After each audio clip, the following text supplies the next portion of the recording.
You're already working as a teacher, but you're looking for a career change as a corporate trainer. You're in a dilemma that whether I will be able to work as a trainer coming from a teacher. What is the transition like? What would be the mental adjustment that you would make when you're moving from a teaching career to a corporate training career? Hi, my name is Shaunak and I work with CTPD Asia, and in this video today I'm going to talk more about the transitioning phase, the questions, the adjustments that you may need to make from a teaching career to a training career. So this video is going to be super important for you and for those who are looking for a career change from teaching to training. So do not skip the video and watch it till the end. So in this video, as I told you in the introduction, we are going to discuss and find out the possible solutions and what are the challenges that a person faces when you're moving from a career of teaching and now you're deciding to move into training. So the first point which is right on your screen would be find out what is the role that you want. Now when I talk that what is the role you want, I mean to say in corporate training there are numerous roles that you can fit into. You can become a corporate trainer, you can become a leadership trainer, you can go into NLP training, even you can go into something which is called instructional designing. Now the question is that all these roles are fine, all these roles fetch you a good career, give you a handsome salary, but the question is that how will you find out that which job role is fit specially for you? Now in this case, what I would like to suggest you is that try to find out something which matches with your mentality. Now say for example, I am here working with CTPD Asia. I've got around 10 plus years of corporate training experience. However, I feel that okay, I am not an extrovert person. I really do not feel good to be questioned and I need to answer those questions in front of a mass.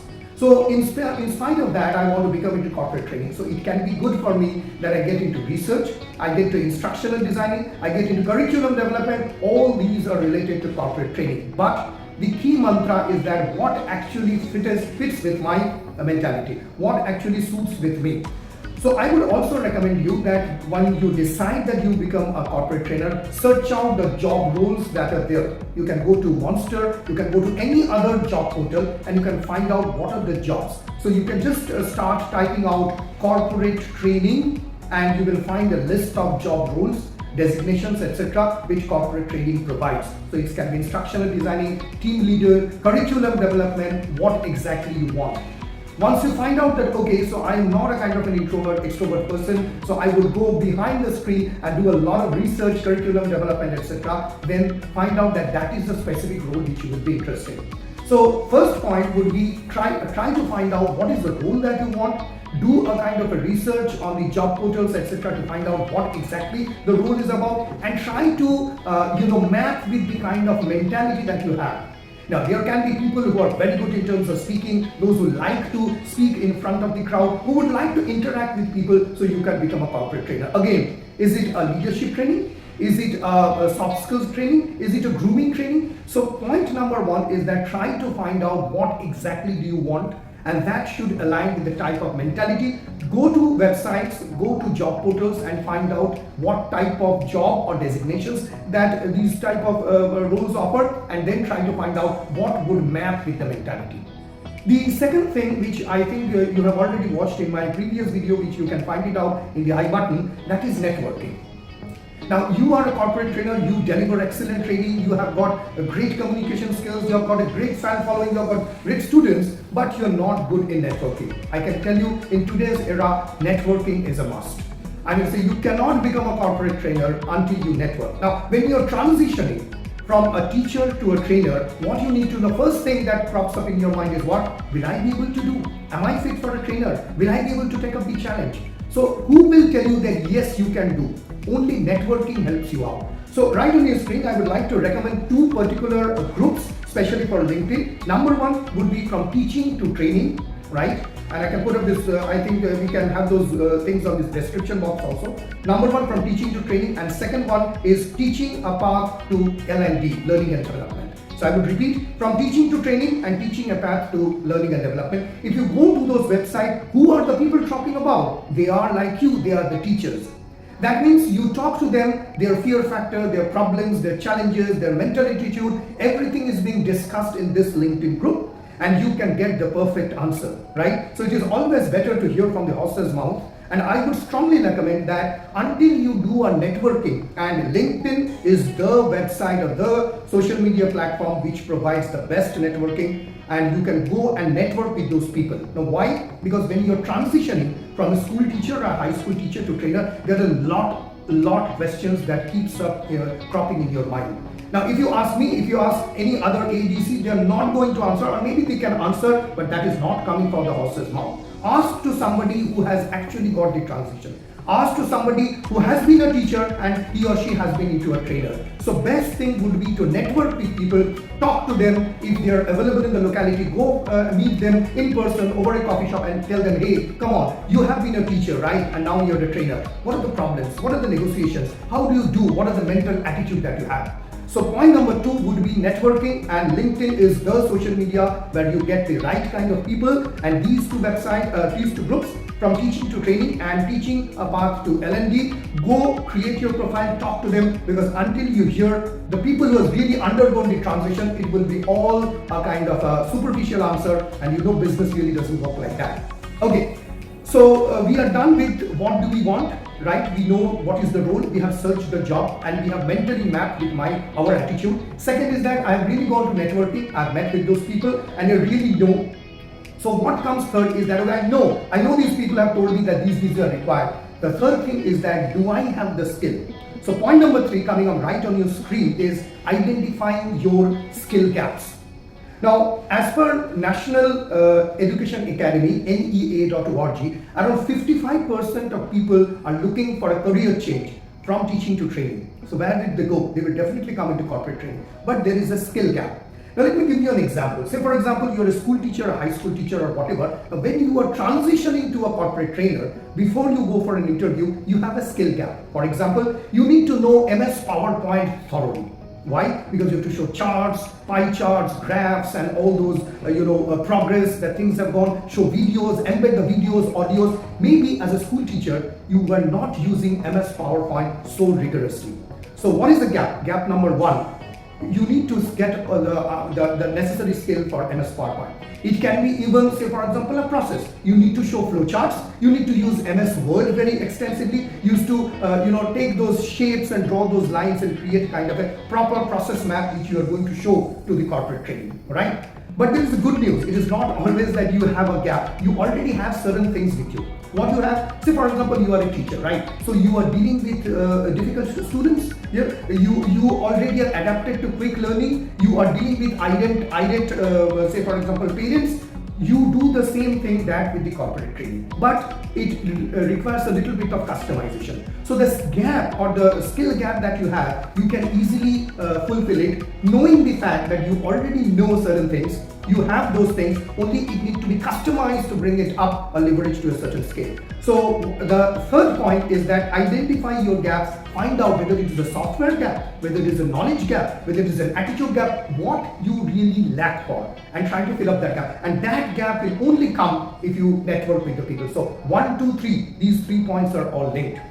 The next point which is going to come, that is the fourth point, is that definitely when you go in for a job, and when you apply for a job, for example via a voice call or it can be a Skype interview, they will ask for certification. Now you can be a B.Ed, you can be an M.Ed, but everywhere or anywhere that you go, they will require that do you have a certification? Do you have a certification in corporate training, team building, etc.? And that is where CTPD comes into. So we have customized courses. For example, we have worked with many big brands which you can find it on our website. So if you are listening to us and you think that, okay, this is the type of course or this is the type of training that we require from my organization, you can contact us and we can let you know. We also have customized and very easy programs which are live webinars where the teacher will be there and they will be teaching you. There can be self-based, there can be workshop programs. Ultimately, it boils down to one point, is that whether you have a certification, what is that certification about, and whether your skill is in line or aligned with the certification. That is what CTPD actually does. We provide the training and we try to align that with the practical part also. So I would highly recommend that if you already have a certification, well and good, but I would definitely recommend you to go for CTPD certification, because certification is something which will be required if you are transitioning from teaching to training. Okay, so you are done with the certification, you have the necessary skills, you have identified, you have networking, but. there is one small thing which is still waiting. What is that? That is your resume. Now, I know that when you talk of a resume, you will tell me that yes, I already have a resume. Yes, you do have a resume, but that resume is for a teacher. Now, I will be speaking why I'm talking about the resume in the next point, but try to understand when you go for a corporate training, the resume is totally different. If you really want to know how we customize our resume, I would recommend you please subscribe to this channel and put up your comments and let us know that how do you want to customize your resume, so that from CTPT's team we can really help you. But coming to the basic point is that your resume has to be absolutely clear, distinctive, have a clear goal and objective, and how do you settle in from a teacher to a trainer. Does that mean that, okay, I have got a K-12 or a primary school teaching, what will I do with those skills? Shall I eradicate off, shall I delete it? No, absolutely not. You have to be very intelligent and subtle enough so that you can customize those skills, put the key skills right on the top which are required for a corporate trainer. Remember that in this digital era, when somebody searches for a typical resume, the keywords for which I'm searching, right? So you type in how to become a corporate, and there is a drop down in the YouTube or Google, right? These are the keywords. So my question to you is that, do you have those keywords mentioned in the resume? Do you have it in the proper format? Do you have it in the proper chronology? If it is not, I would recommend you highly that customize your resume. Again, customize, not to remove those old skills, right? Customize the resume as per the demand of the corporate, because otherwise it is not a question of how credible you are. The moment that you upload a resume in a website or a portal, the Google, what we call the crawler, when they will try to find out, if they cannot find out the right kind of key skill or the keywords present in your resume, you are not going to get a call. Your resume is not going to come right at the top. Okay, so coming to the sixth and the very last point, I would say is that content versus context. What do I mean by that? Now, for example, you're already working as a teacher, you're doing absolutely fine, right? But remember that when you're teaching, I mean to say to schools, etc., it is the content that you're delivering. It can be statistics, geography, mathematics, history, biology. So it depends on how well you are in the content and the way you deliver. That is the way a teacher basically delivers in a classroom, right? But here, remember, it is all the context, right? So I call it as pedagogy versus andragogy, right? So in the school, you have the pedagogy. Now you're migrating yourself to andragogy.